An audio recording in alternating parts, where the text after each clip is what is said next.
जिम्मेदारी की पोटली। उफ, पवन आज कितनी देर हो गई उठने में मुझे। तुम जाग गए थे तो मुझे भी उठा देते। नेहा हड़बड़ा कर उठते हुए बोली। अरे मुझे कब कहा था तुमने रात को उठाने को? फोन में लगा हुआ पवन बोला। पवन की बात सुन नेहा को गुस्सा तो आया, पर उसके पास गुस्से का भी समय नहीं था।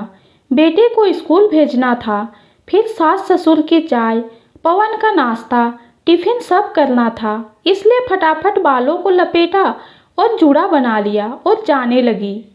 खुले छोड़ दो ना इन बालों को, क्या ये जूड़ा बना लेती हो बस?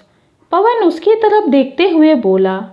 नेहा तो पहले ही खपा थी पवन से, इसलिए उसे कुछ बोलने की जगह घूर कर देखा और चलती बनी। पवन मुस्कुरा दिया। बेटे को उठाकर उसे तैयार किया और चाय नाश्ता दे उसे पवन के साथ भेजा। इतनी देर में एक गैस पर चाय, एक पर सब्जी चढ़ाई, सास ससुर और पवन को चाय दे फटाफट टिफिन बनाने लगी। इतने में पवन तैयार होकर आया। उसने नाश्ता मेज पर लगा दिया और सास ससुर और पवन को नाश्ता दिया और उनको गर्म गर्म नाश्ता करवा कर खुद अपना नाश्ता लिया। इसी वक्त उसे सुबह की चाय नसीब होती थी। इतना सब करते करते सफाई वाली आ गई और उसके साथ सफाई करवाई। सब काम खत्म करते हुए एक यूं ही बज गया। थोड़ी देर में खाने का समय होने वाला था। यूं ही भागते दौड़ते शाम भी हो गई और पवन भी ऑफिस से आ गया। सास ससुर उस समय मनु के साथ सोसाइटी के पार्क गए हुए थे। नेहा ने पवन को चाय लाकर दी। क्या यार, सुबह से रात तक एक जुड़े में रहती हो तुम? तुम्हें याद है मैं तुम्हारी खुली जुल्फों देख तुम्हारा दीवाना हुआ था, और शादी के बाद तो वो खुली जुल्फें बस किसी समारोह में ही नजर आती है, वरना बस ये जूड़ा। कभी इसे खोल भी लिया करो। पवन चाय पीता हुआ पास में चाय पी रही नेहा को देखकर बोला और उसके बालों से क्लेचर निकालने लगा।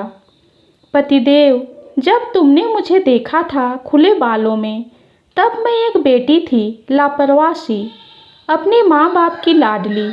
और जो अब ये जूड़ा बनाए जिस औरत को देख रहे हो, वह एक गृहिणी है, एक माँ, एक पत्नी, एक बहू है, समझे आप? नेहा बोली।